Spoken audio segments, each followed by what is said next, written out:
واقعہ ظالم بادشاہ اور غریب عورت کی دعا۔ پرانے زمانے میں ایک بادشاہ تھا جو اپنی طاقت اور دولت پر بہت غرور کرتا تھا۔ اس کے پاس فوجیں تھیں، سونے کے خزانے تھے اور بڑے بڑے محل تھے۔ لیکن افسوس، اس کے دل میں نہ رحم تھا اور نہ انصاف۔ وہ اپنے وزیر کے ساتھ شہر کی گلیوں میں نکلتا اور لوگوں کی زمینیں چھین لیتا۔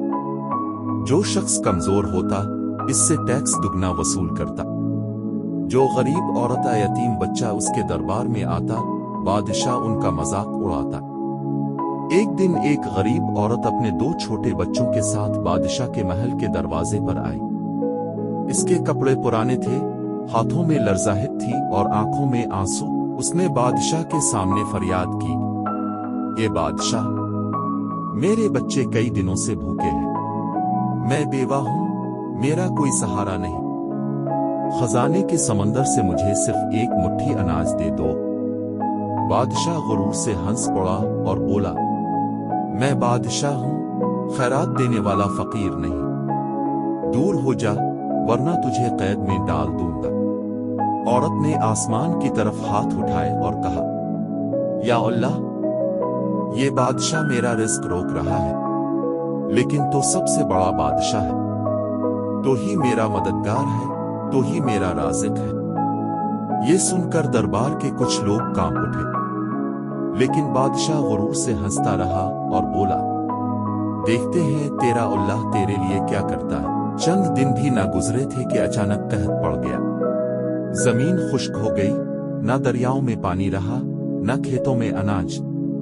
محل کے خزانے خالی ہونے لگے، فوج کے سپاہی بھاگ گئے اور عوام بھوکے پیاسے سڑکوں پر مرنے لگے۔ وہی بادشاہ جو کبھی طاقتور تھا، اب اپنے ہی محل میں ایک روٹی کے لیے ترس رہا تھا۔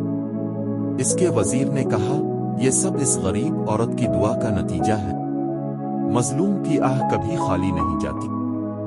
آخرکار بادشاہ لوگوں کے سامنے گرا اور روتے ہوئے بولا، کاش میں نے اس عورت کی فریاد کو ٹھکرا نہ دیا ہوتا، کاش میں نے رحم کیا ہوتا، لیکن اب بہت دیر ہو چکی تھی۔ اس کی سلطنت ٹوٹ گئی، لوگ اسے چھوڑ گئے، اور تاریخ نے اسے ایک عبرت کے طور پر یاد رکھا۔ سبق: ظلم کی طاقت وقتی ہوتی ہے، اللہ کی طاقت ہمیشہ کے لیے ہے۔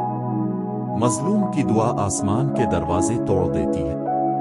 جو شخص رحم نہیں کرتا، اللہ بھی اس پر رحم نہیں کرتا۔ اصل بادشاہی عدل اور رحم میں ہے، نہ کہ سونے اور فوج میں۔